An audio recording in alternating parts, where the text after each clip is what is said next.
Hello world, this is Zan. Finally getting back to the adventures of Baby Spice and the two disciples of Gripper for Life and Ball and Stalin. It took me a while to get back to this. I switched computers, went on a few vacations, had got my butt kicked at work, and then when I finally said, you know what, I'm going to record this again, I couldn't find the map and I couldn't find one of the mods to be able to actually load up my saves. So I was kind of worried that I wouldn't be able to wrap this up because there's a few good fights left in this that I'd love to show you guys. Um, so to catch up to speed, 'cause it has been a bit, we were just attacked by Ulm, Atlantis, and Utgard, who had previously just been kind of turtling the whole game because I think they had a really good expansion, and then everyone was just kind of war with everyone else, so they just kind of sat back and said, we'll just gather up our resources, Chasm Globals, Blood Hunt, the fun stuff. Um, so their opening moves is a lot of Send Horror spam, Send Lesser Horror. It's Blood Astral. It's a really darn good spell, honestly. Let's see. Right, and then going into this turn, we had just lost.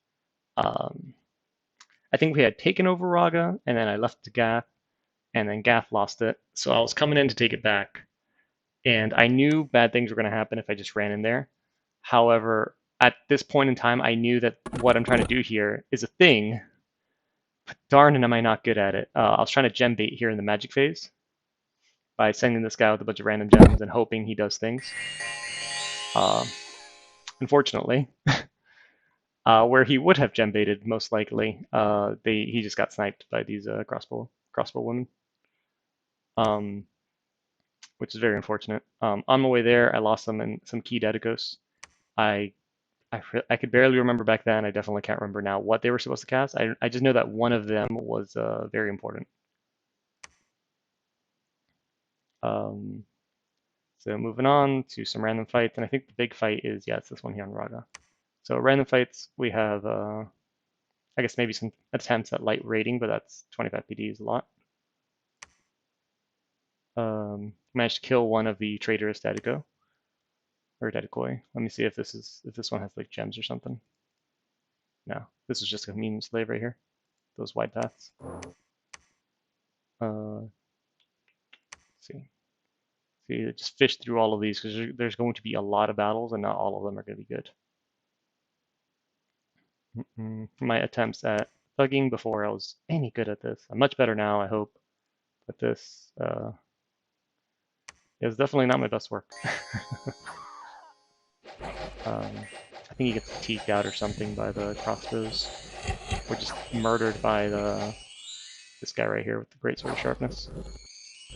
Think. Yep, that's what it is. He tries to he almost actually killed him. That would have done it. But now he's all poisoned up and yeah, he's done for. The coral spears stacked all the poison on him. Maybe these guys too. No, their daggers aren't poisoned. Yeah, that great sword of sharpness did him in. That's how you kill Thug right there. 22 attack and 41 damage. Armor piercing. Yep. Let me actually take a second because I don't want to accidentally run into the rocket fight. Looks like Gath also came in, and judging by the one kill here, the Keeper of Traditions with the great sword did the same to him. Man is still scared of using mages. A bunch of Flagelants got attacked by way more Vans and Einhirs that should be in a single province. That's Silver Fangs. Okay, so this is the next one. This is the stupid Mandragora event that wiped out 10,000 population on this castle. Pretty sure I just lit them on fire. Yep. If you guys are any familiar with the Abyssea series, fire elementals do pretty good against mannequins. Okay, so 2, 3 fights here. So Relay moves in and is defeated. Man moves in and is successful, and Pangea moves in and is defeated. Because look, he's got mages this time. Slowly and surely, he's learning. That's a loss of a lot of wardens. Fortunate. Ooh, this is a fun battle. I remember watching this one. This is a really cool battle between Jomon and Micklin because one, you don't see a lot of I don't see a lot of Jomon often. Usually they die early on. So to me, seeing these Onmyoji or Onmyoji, whatever, I don't know how to say this name. These guys with their Shikigami in action is kind of neat. I really like these guys. Just by watching them here, I really like them. Uh, Shark Warriors are also really, really good with the length 5 Yari that hits for 25. Um, 2 attacks. Like this is a great unit. Probably really expensive. And then just here random, you know, heavy thug to support the army. Sucks that he's cursed. On Micklin's side, you have, some random chaff that just they're there to get hit and kind of shield up for these Jaguar Warriors, which are going to be the real killing power, especially when the Bless comes online. You've got a handful of these Ocelotls, which are really, really powerful sacreds. This is a cap only for LA Micklin. I think so is this little Rain Priest. But these are like the big boys. You can thug the crap out of these. The only problem is that Atlanteans tend to have really low hit points for their size. It's kind of weird. Or maybe we're just used to Jotuns or something. And then they have a lot of these Nahualis, which are were turkeys. They're pretty darn good mages. You see them a lot more in the Middle Age, but they're natural 1 and 2 is always great, especially if the shape changes. All right, let's give them a second because the overall strategy here. You see, the overall strategy here for Micklin, now that they've blessed some of their dudes, is I'm gonna hit you really hard with the Strengthless 6, Defenseless 2, Attackless 2. So it's a minor, I guess, stat plus, and then really hard into Strength with some resistances and Undying, because Undying on Jaguar Warriors works twice. It's 8 for their first form and 8 for their Were Jaguar form. This plus also really, really good for the you see, like 28. It's really good for these guys. Now it's 3 attacks at an absurd amount of damage. So Micklin's whole strategy is I'm going to get these guys, I'm going to give them this absurd bless, I'm going to buff them up, and they're going to fight very well. And I thought this was perfectly countered by this guy's strategy. I guess there's some Eagle Warriors to just kind of go in the back line if you see it was successful, even though they had these Ashigaru kind of in the back line to absorb the hits. Since they weren't on guard commander, they kind of ran forward. Yikes. Probably could have forward deployed the mages a little bit more. But anyways, back to it. So the whole Micklin strategy is I'm going to make these guys really, really strong. They're going to hit really hard. They're going to beat your guys in a one-on-one. And the Jomon strategy is I'm going to do this big communion because I've realized that you're not casting anti-magic.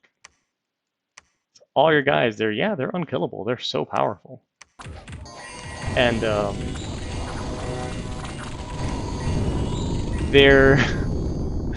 Jomonese communion strategy is literally, well, you can try to parry this meteor.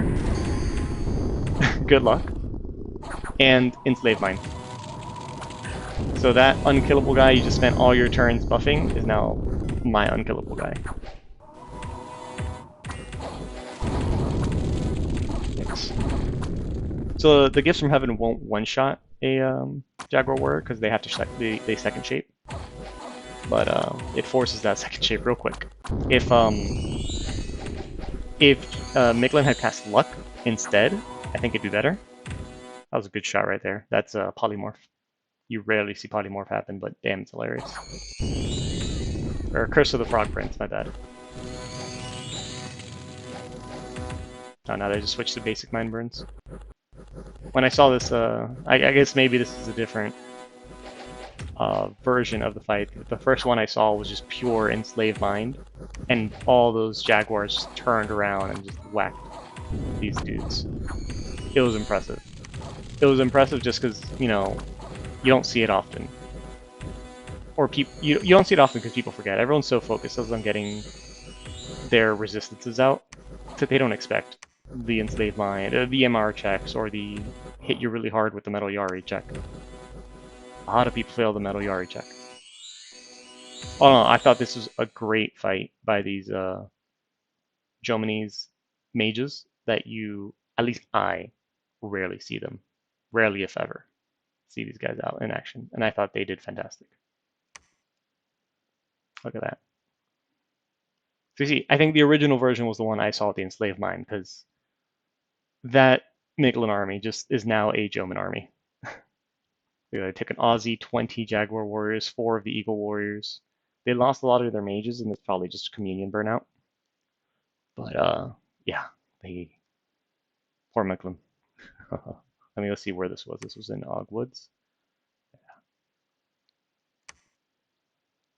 Yeah, so I know Gelman's, I think they had an ally over here. It was Bogarus or something. Yeah, Bogarus was on their team, and they're gone. So this is just the Miquelin warpath. And Gelman did a very, very, very fantastic defense there. Like, good on them. I'm glad I caught that, because I know I did not scout this game as much as I should at all. Okay, so then I have one more random battle where I get my butt kicked by a Pangean Banjarl, and then we have the big battle in Raga. So I know I had defeated the initial Pangean army, and I moved off to do other things. And Gath took over, and Sakane came in with his army here and beat the crap out of both of them. And you even see he's got one of the Gittite Kohen Gadol's. They're cap only big dudes. And we're just gonna have here a good little line battle. I'm absurdly outnumbered, which is, as a human nation, that is not where you want to be. I have my line of setting sun soldiers. They are a formation fighter, that's why it's 4 to a square. And in the back I have some Dawin Shi that I recruited from this random province that I was given. And then my block of mages. Unfortunately, you see I'm very depleted because I'm not sure. I honestly can't remember what happened in the episodes before. Maybe I should have reviewed them. But I'm pretty sure what I remember of this stage of the game is we were getting thrown for a loop and just getting our butts kicked overall. So this is just kind of the last hurrah to kind of hold our ground against this guy. Just see as all the buffs kind of go in. Slow it down now. Leaf, Howl, Natural Storm, Natural Rain. Release on his side in case I did like a morale play, but I think I probably should have done a morale play.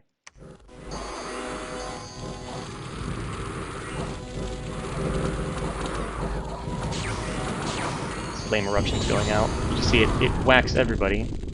It doesn't do too much damage because it's getting absorbed by the mist form. And then the Gifts of Heavens come down.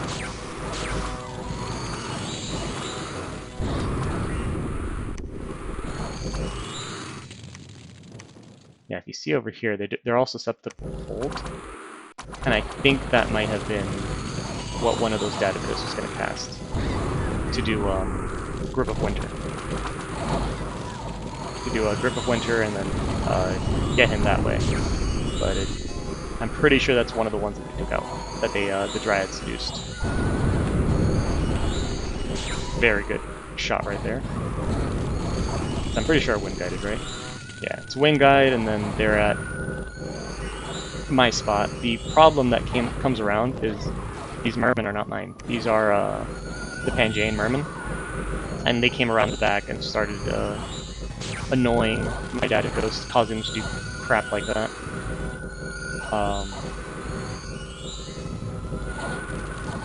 This guy came in. He was petrified earlier. It was pretty neat. But and then here he's got these guys on advanced guest. So overall, I think I was just extremely outnumbered. And I probably should not have taken this fight. Because the results are definitive in terms of any kind of presence I have in the face of the Pangean army.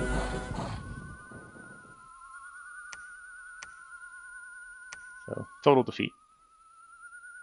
He loses 145 troops, of which 50 some odd of them, maybe 60, are just some random auxiliaries he picked up.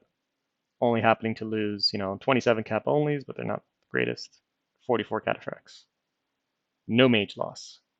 Whereas I lost 10 of my Daedalus, Pearl Mage, and just completely wiped out my army. Not ideal.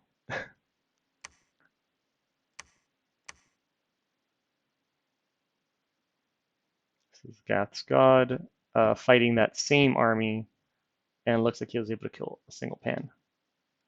And just some random events. Yeah, that'll be turn 49. Pretty bad. Pretty bad. Let's see if we can do turn 50, if that's going to be a long one or not. Like I said, at this point, this game has devolved into chaos. I didn't even check the map there on that last episode.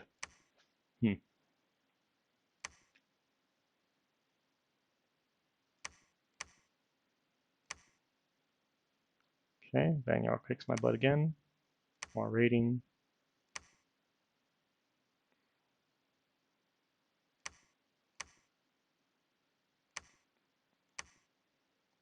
Good on Werewolf kicking my butt.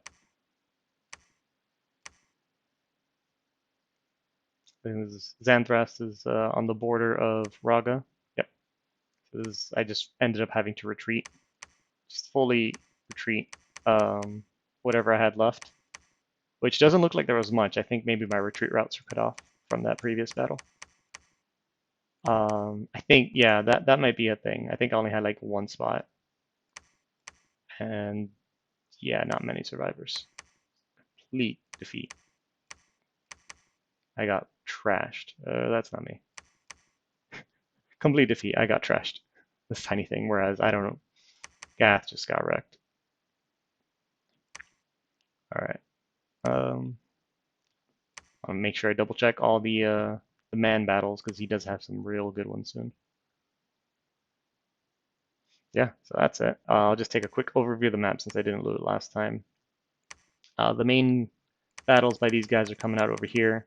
Obviously, I'm being left with the job of hold off Pangaea, keep him from attacking us, while Balin and Grippa do their best to hold off the attack from Team Ulm.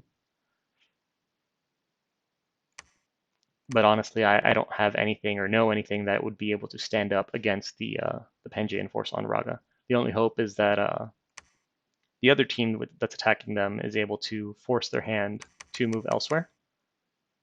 Force them to get off Raga or abandon the attempts at salvaging Raga. Let us take this. At this point in the game, maybe we would have asked for peace so we can deal with the other team and they can deal with the other team with just, the Ragan borders. But it was absolute chaos from here on. Meanwhile, I still have this. I think I sent some of the survivors down here. Yeah, because they might have retreated onto Vertland.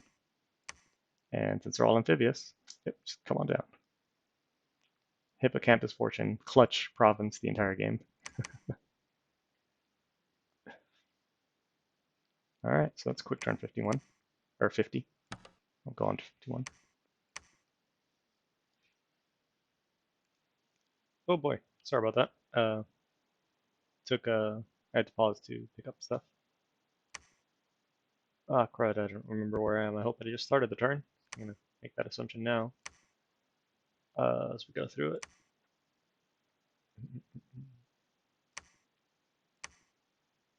Just looking for a decent fight that happened somewhere. I'm surprised this failed. What went down here? Because the ears tend to be real good. Oh, these are all just bodyguards, and this guy's doing living water. Yep. Okay. They're really good, but that'll do it. That'll do it.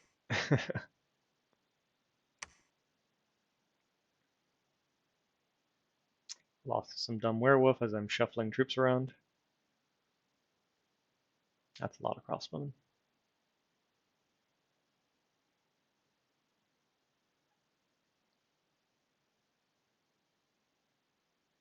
There you go. This seems like an interesting fight. What happened? Gath attacked. Oh, okay. I read this as Utgard had lost. No. Then what this looks like is Turbo Communion Skelly Spam. Big boy werewolves. Oh, this one's size 5. Oh.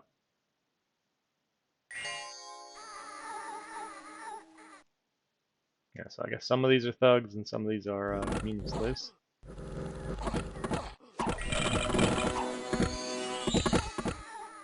What do these two ladies do?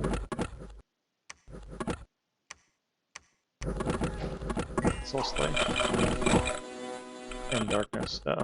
Yeah, Skeleton and Darkness is a good one for it's a -6 to all your attacks. And the skeletons don't care. I don't think the imps care either, because demon means usually has a spirit side attached to it for Dark Vision 100. Yeah, these imps are doing a good job at bothering the mages, giving them incorrect targets to shoot at. Although these are some good crossbow shots. Taking out some mages.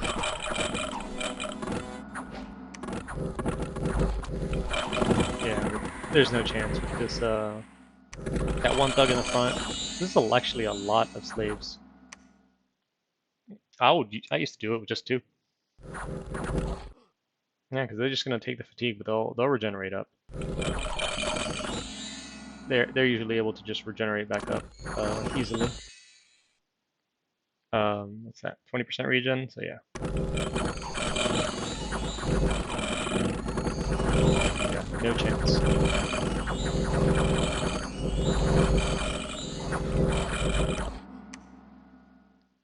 Stun Veil.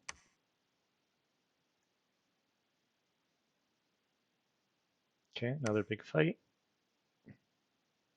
I remember this one. This one hurt to watch. This one hurt to watch because all these nature mages over here. And Foul Vapors gets cast by Atlantis, which usually you don't expect Atlantis to do that. Foul Vapors is what you do to kill Atlantis. You don't expect them to cast it on you. And the reason this hurts is because all of these guys, being nature mages, could have casted poison resistance, and then this would have done nothing. And then Hal would have won him this fight by just turn timering. He also did a Ravenous Swarm, which unfortunately this guy's regenerating so much due to all the werewolves. That's just really unfortunate.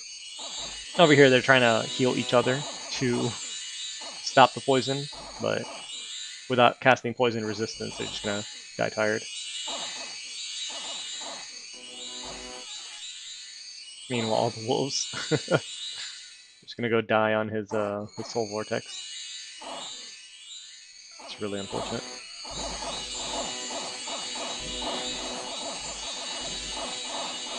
Yeah. Wow, they're keeping themselves alive even though they're racking afflictions. And there they go. That's a very unfortunate fight. Okay, and then down to the events. Alright, so that's going to be turn 51. I think I'll leave it here and then go ahead and record the next episodes. Go ahead and record the next one starting at 52. Alright, so I'll see you guys next time.